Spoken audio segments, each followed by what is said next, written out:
Okay, George, now to talk about Hamnet. Oh, yes, this looks terrific. I haven't had a chance to see it yet, but you have, and I'm excited to hear your thoughts. I flew back from South Africa, got in 6:50 in the morning, touchdown, Right. and did a little reset day, shower, bit of laundry. Have a nap? I did have a nap. Yeah. And then I was like, I'm going to go to a nice Curzon, not sponsored, and just go and get a nice little screening of Hamnet in. Full screening, George. Bet. The Curzon screens aren't huge, but full. Chock-a-block Sunday night for Hamnet, 'cause it's a very sort of like... Yeah, of course.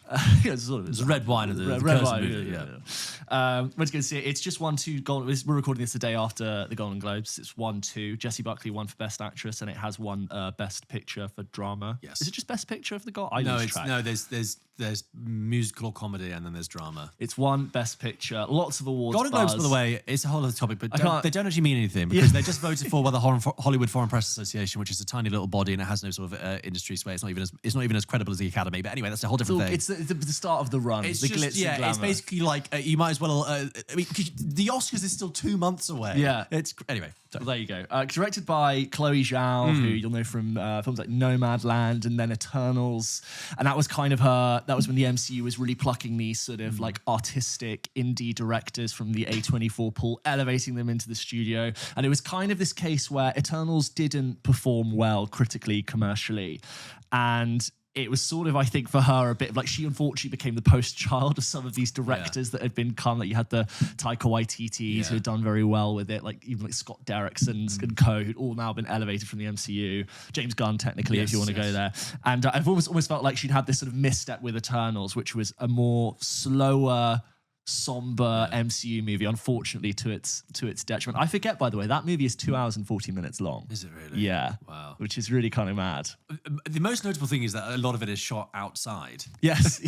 And not on a green screen or in the volume. Yeah, I will say Hamnet, all seemingly completely natural light, natural and candle, like a train dream. And I really liked Nomadland, actually. Yeah. Which actually, the Train Dreams are sort of in the same genre of pocket things. It of, is. America, It's very Journey. mossy. Very mossy, yeah. mossy film. A little peppering of Terrence Malick, perhaps. A little. Without a doubt. Yeah. Without a doubt. Yeah. And so she's back. She's back now with Hamnet, which is a beloved book and play, which I've not read and not seen. I was speaking to my partner's mother, who's very familiar with the book and the play, and she was like, "Should I see it? Because I've seen those." And I was like, "Well, I'll let you know, and I'll let you all know now." But yeah, so that is.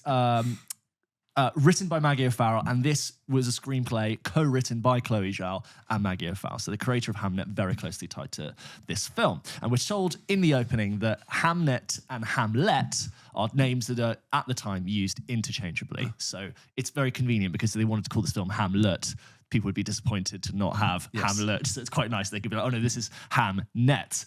And this is the story of the early life of William Shakespeare. Have you heard of him? I have. I think he can do tremendous things. I think he's going to be really big.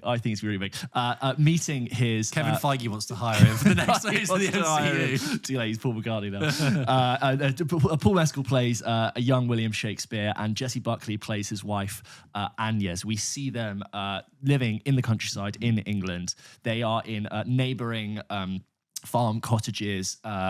William Shakespeare teaches Latin to neighbouring children in the same sort of house as Jessie Buckley to pay off his father's debt.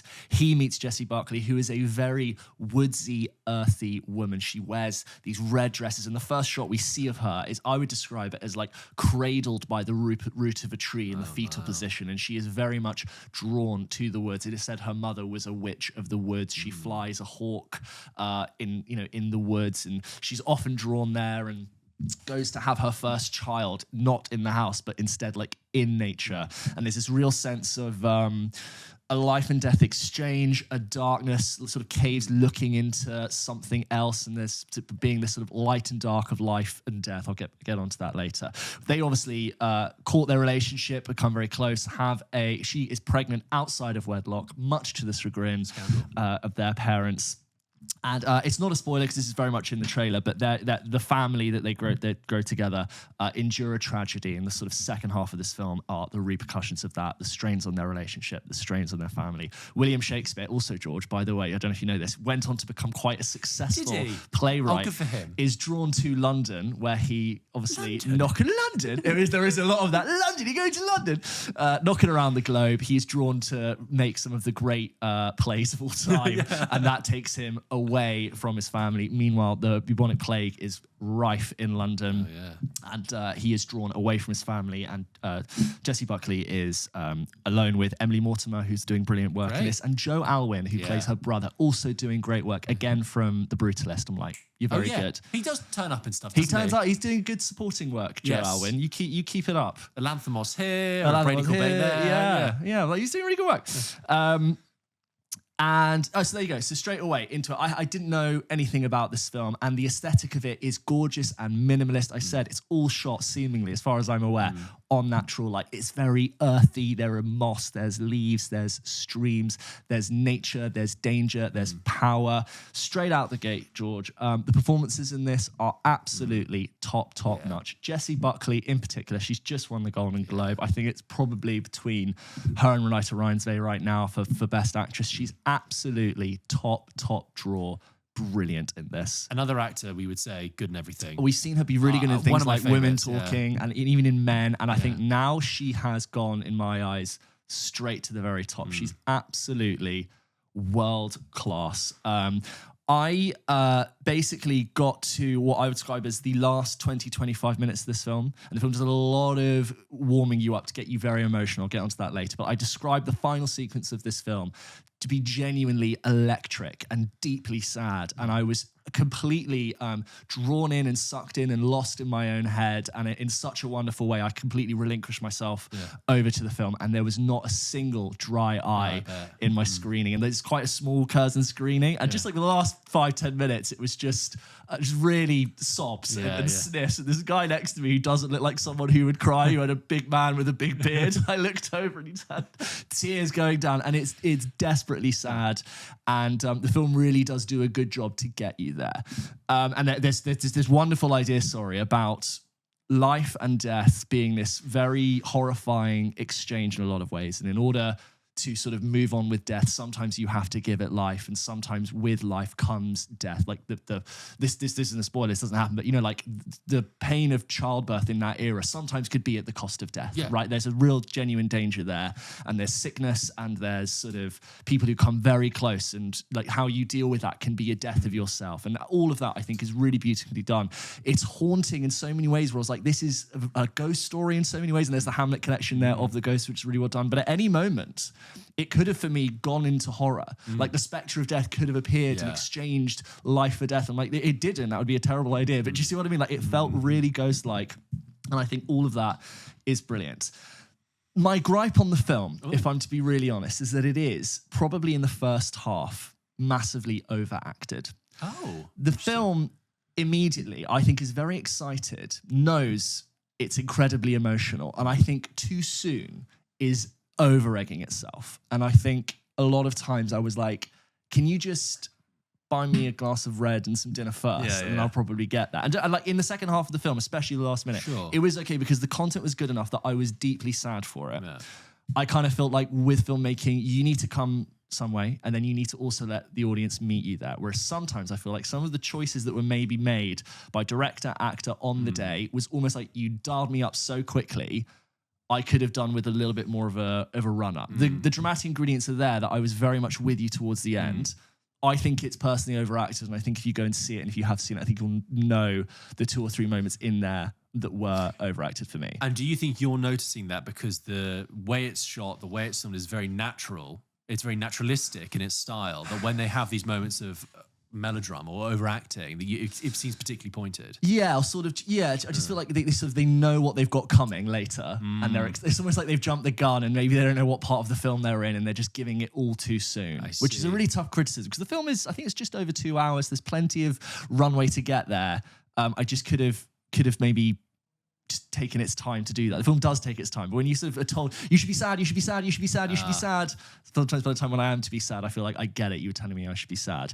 There are moments which I think some people might find quite cheesy. I personally didn't, where Paul Mescal's Shakespeare is pretty sad and looks over a river and says, "To be or not to be, that is the question." And he does, like, should I kill myself, essentially.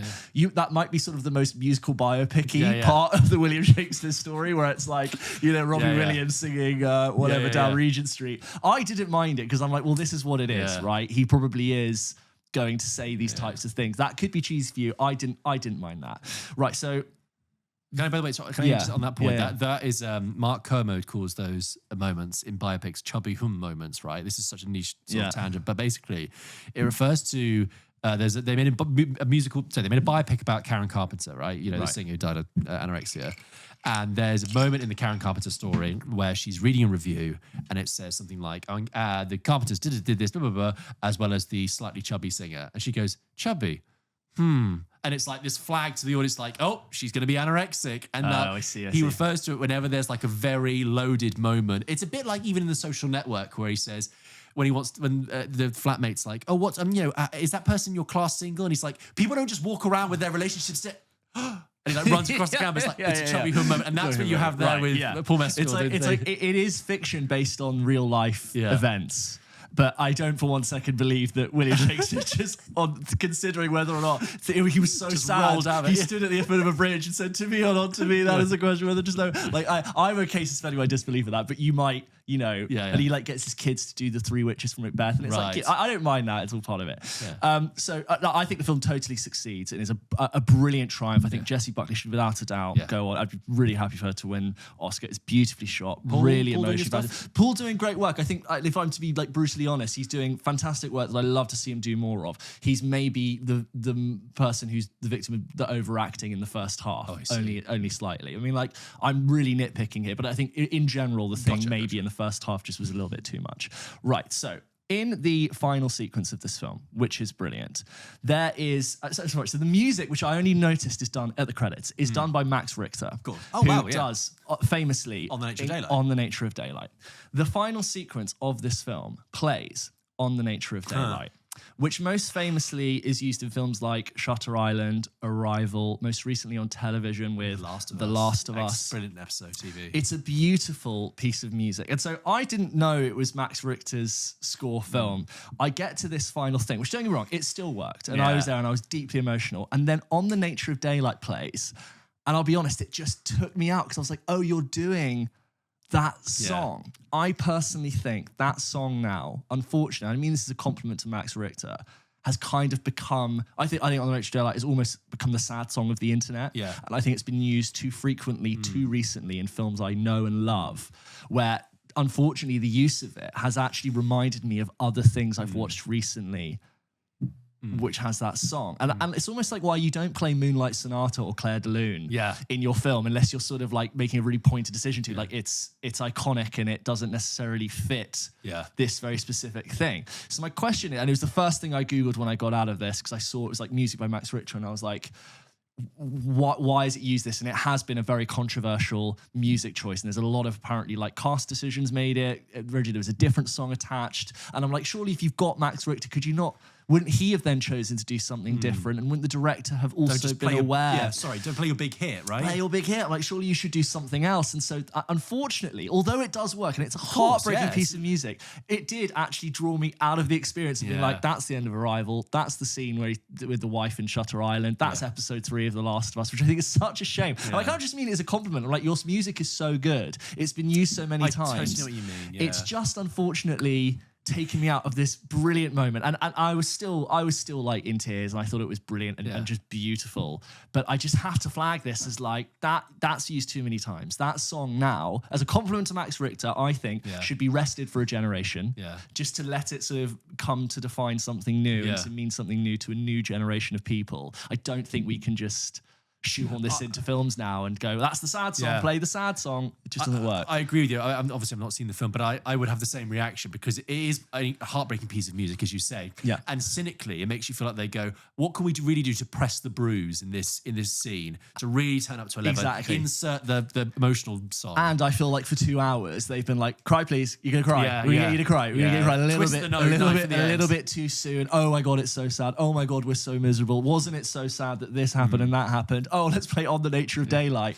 It feels a little bit easy. What you're talking about is I think is actually an interesting topic about associations with songs, because objectively, I suppose we can say any filmmaker has the right to use any song in their own way, in their own context. Exactly. But the fact is that audience members don't come in to see films completely fresh and anew. They audience members have a cumulative experience of seeing films over many, many years, and they bring in those associations, right? So that's the case here. I had a similar thing recently with Is This Thing On, which is the Bradley Cooper movie, which is out in a few weeks, which I'm looking forward to hearing your thoughts on. But I had a similar thing where that uses the isolated vocals of Under Pressure in it. And again, it's like, Bradley Cooper has the right to do that, but that was so specifically and so effectively and famously used in After Sun that to use it so soon after feels a bit cheap, a bit unimaginative, and a bit hollow. And it's kind of like the reason why you don't see films using the Gary Jules cover of Mad World. Because like it was so effective and so brilliantly used and became very famous. And if TikTok had been around 20 years ago, that would have been a viral hit. It's a meme now. Yeah, it is. It's a meme. You don't use Mad World because yes, it immediately makes you sad and everything. But like, and I think that's what's happening with certain tracks. Jacob in the Stone, the TikTok one, like the if you know, you know exactly. It's And it's both a compliment to Max Richter, like saying the song you used is been overused, but the fact that he was attached to doing it almost dictates that he would therefore say, don't use this. It's been used very recently, very famously. Was he late on a deadline, Max? Do you think he was like, tell you what I've got? I was skim reading on my way home because I was like, this has to be a thing that people are commenting on, and it is controversial. People are criticizing it for it. From what I understand, it was a last minute inclusion, and there's a mix of cast and director all sort of like having an input on this, and it being played on set on the day. So it's strange that like because like Max Richter didn't do the score for Arrival. No. Or for Shutter Island. They had a different score, but then that song by Max Richter was played at the moment it was played in. This is interesting to me because this is a Max Richter scored film, and he's chosen to use it, and Chloe Zhao's obviously chosen to use it. So all of that is just like, it all just is strange, and I couldn't stop thinking about it at the moment when I should have been the most invested in the film. And I'd be, and this could be so specific to us, by the way, because you and I watch every film, and we are on the internet like watching film stuff, and I just think like we have a specific experience to it. Loads of people probably watching the film, but like, what are you talking about? Beautiful song, beautiful movie. Get over it. Get on with it. Yeah, but it's like you use On the Nature of Daylight for the fan edit of Hamnet on TikTok. Yeah. You don't use it for the actual to get movie. me excited to rewatch it. Yeah, but I guess a minor point, but an interesting element. I don't always like go on and on about it, but like I really do think a lot of our audience will hear that song and they'll go, that was the heartbreaking finale of Arrival. You shouldn't. That to me has only made me think of something else, which is a shame. So we've had a couple of emails about Hamnet that have come in, and the first one is from Melissa. And again, if you have seen Hamnet and you want to let us know your thoughts, please send them into hello@pulpkitchenpodcast.com. Melissa says, hi, George and James. Long-time listener, first-time writer into the show. Big fan of the pod, especially your best of film genre movie series. I saw Hamnet on opening day of release, and I, for one, loved it. Particularly Jessie Buckley. Her performance was formidable. She's and really good. I mean, she's great. Really great. And will definitely stay with me for a while, as I was a mess by the end of the film. The whole cast performance were wonderful, particularly the young actor Jacoby Oh Jupe. my god, the kid who plays Hamnet, so the good. brother of Noah Jupe. Oh, is it? Yeah, yeah. You know Noah Jupe from other stuff, from like remind me? Noah Jupe What's from he like in? Ford v Ferrari and this guy. The name rings a bell. He's grown up now, but like that guy. Yeah, that's his brother. Great, he's brilliant. He's really brilliant child acting. That kid is going places, Melissa says. It may just overtake Marty Supreme as my favourite awards contender this year. We'll be interested to hear what you both think of the film. Thank you for all you do, Melissa. This next one is from Maya, who writes in and says, hey guys, love the podcast. As a previous 3 films a year person, your podcast has been an amazing aid to my journey into film and developing my knowledge and experience as a viewer. I started watching more films in the summer after exams last year, and I've managed to rack up over 150 since. That's more than me. That's really good. What a switch. What an accomplishment. Yeah. And I must say, I'm fully converted. I am a fully converted cinephile. With that in mind, my goal for this year is to watch more films on the big screen, as I know you really endorse that as a huge part of the viewing experience. That's a great thing to do. Yeah, absolutely. You're a proper. It's really cliched, but like the more you watch films on the big screen, the more you're like, this is the way to do it. Yes, totally. I must say, I was a bit nervous after my last attempt 4 years ago when I went to watch Miss M. Night's Old and left after 20 minutes due to the abysmal acting and dialogue. However, my experience of Hamnet yesterday has she's done italics in like a different font for the titles. My experience of Hamnet yesterday has restored my faith in the cinema experience and will be returning ASAP. Put that on the poster. Jessie Buckley delivers the performance of the decade, so devastating, considered, and heartbreaking. Paul Mescal shares such beautiful and genuine chemistry with Jessie, I agree, and will always be the perfect perfect Shakespeare in my eyes. The young acting is brilliant and helped deliver a masterful experience all round. Let the awards flood in for this stellar film and cast. To end a slightly rambling email, apologies, I would just like to ask, do you have any favourite Shakespeare adaptations or films based on his plays? For me, it has to be Baz Luhrmann's Romeo and Juliet or 10 Things I Hate About You. Although I'm very excited for Riz Ahmed's Hamlet coming soon. Wish you guys all the best in 2026. Sent using ink and quill in the true Shakespearean fashion. Maya from Kent. Yeah, I agree. They do have really great chemistry. Everyone is brilliant in this. It really is just 4 actors and the kid. It's like those two, Emily Mortimer, Joe Alwyn, and the kids, and they're great. And yeah, it's like Paul Mescal's doing the great work that he does in this, and particularly in the last sequence. If you've seen the film, you know where he's placed and what he does to play the role that he does is perfect. And there's this wonderful allegory of like this is quite powerful because it's shot in the Globe. This is an allegory for a story that echoes through in time forever as a loving tribute. Like, oh, it's so beautifully done. I will say, Paul Mescal with his trendy mullet and his little earring. You know, sometimes we describe actors as having seen an iPhone. Yeah. He describes actors as having seen like a matcha flat white in East London. Like, just a little bit too trendy and cool. But he got a line bike there. He line bike to the Globe. He line bike to the Globe. It's parked outside. I'm showering it with praise with like minor contingencies, and it's an interesting one to watch because it just shows that sometimes I think you've got to ease it in a bit. Yeah. Let me come to you, and I'll feel like I made the choice to cry. Yes. I don't want to be told that like crying wasn't my own decision. I think that's fine. Yeah, cattle prodded into doing exactly. It. Yeah. In terms of Shakespeare adaptations, obviously, yes, 10 Things I Hate About You is great. Baz Luhrmann's Romeo and Juliet. I want to give a shout out to a forgotten movie, which is Ralph Fiennes' directorial debut, Coriolanus. Yeah. Which is, have you seen it? No, but okay. But I only mentioned that because bizarrely, like, me and like 4 mates went to see that at the cinema when we were like 17, and it's shot kind of like it takes place in an echo of the Balkan conflict from the 90s, and it's got Ralph Fiennes as this general. It's got Jessica Chastain in it. It's got Vanessa Redgrave as his mum. Is it Tom Hiddleston? No, it's he did it on stage, Tom Hiddleston, but it's Gerard Butler as the enemy, which is a very interesting role for Gerard Butler in a Shakespeare adaptation because obviously at that point as well, Gerard Butler famous for doing sort of the low-sos 300 kind of movies, and it's got some good action scenes in it. It's not terrible at all. Ralph Fiennes is obviously very good in it. We've been talking about him all day with 28 years, so I just want to give a shout out to that. I also want to kind of just give a little bit of a defense to Shakespeare in Love. Have you ever seen it? Yeah, I've seen it for years. You know what? People often only talk about Shakespeare in Love for 2 reasons. They either say that's the movie that Harvey Weinstein won an Oscar for, which is obviously terrible. And that's the movie that beat Saving Private Ryan, which obviously is a very famous and an amazing film, Saving Private Ryan. However, Shakespeare in Love is still a great movie. It is still very fun, very funny, and very romantic. It is kind of, in a way, like a very good rom-com. Yeah. Should it have beaten Saving Private Ryan? That's Oscar politics. I don't really care about that. Yeah. But I just want to defend that Joseph Fiennes and Gwyneth Paltrow, she won an Oscar for that. He's very good in it. Ben Affleck's in it. He's really good.